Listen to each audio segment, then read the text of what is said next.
All right, so what we're going to look at now is understanding the time code. Just a couple things that I didn't quite get to with the other two tutorials. First of all, I talked about going down here into your project panel and double-clicking on the blank space. There are about 3 or 4 ways you can do every single function in this program. You can do a mouse action. You can do like a keyboard action, like Control-I.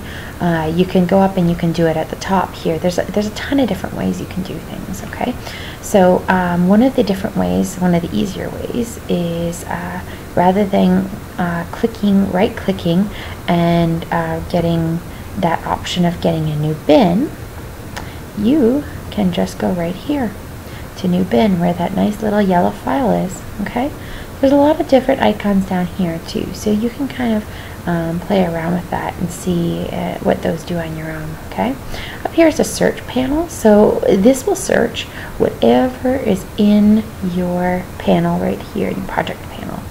Okay, so all of these have image names, but say perhaps I want image 7767, then I can just go 7767, and look, they find it right for me.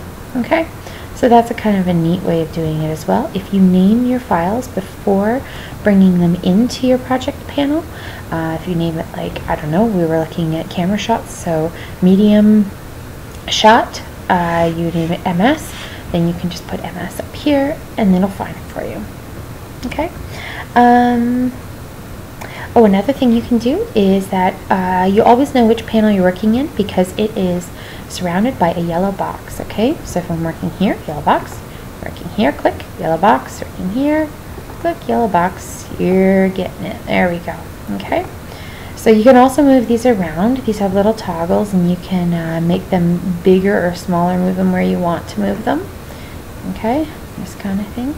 So you can play around with them and decide kind of what windows you want as you get to know the program a little bit more. Decide which ones are more important. Okay. What else? Oh yes, very important. Okay, so if you go up to edit, you're going to want to do this pretty soon while you're working.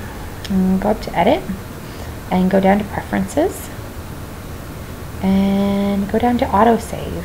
Okay, what you need to do is move it to save every 10 minutes. It might say 20, okay, but make sure that automatically save projects is on and save it every 10 minutes. So that'll help you in case you forget and you've done a ton of work, and just automatically save it anyway. All right, and then press OK. Make sure you do that at the beginning of your project.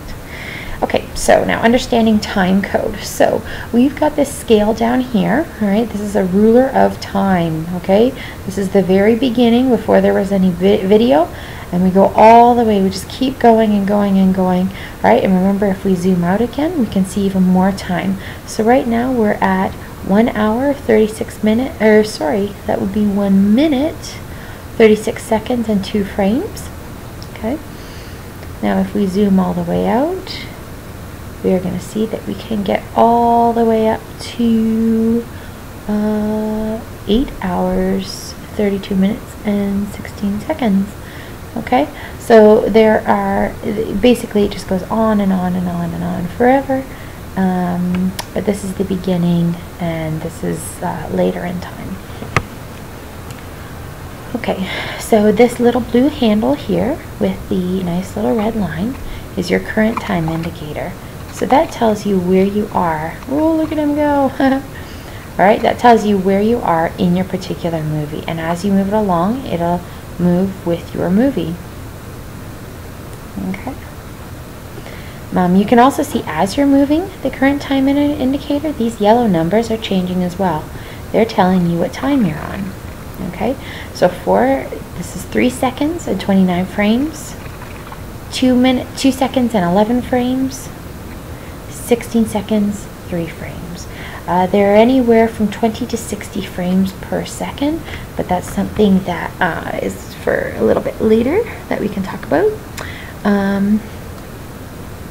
you can get to a certain time in your project a couple ways. You can drag the blue handle, or you can click right on those yellow numbers, okay? So the numbers to the far right are the frames. Remember, they're about 20 to 60 frames per second, depending on how many we set up, okay? And then the next number is seconds, the next number is minutes, the next number is hours. Let's say we want to go to this area, I don't know, right here where we're at, no, that's not quite right. Okay, yeah, let's say we want to go to the 20-second mark and, I don't know, 3 frames. We can just type in 20 and 03. Enter. And we are right at 20 seconds and 3 frames. Okay, so that's the way you can navigate around there as well.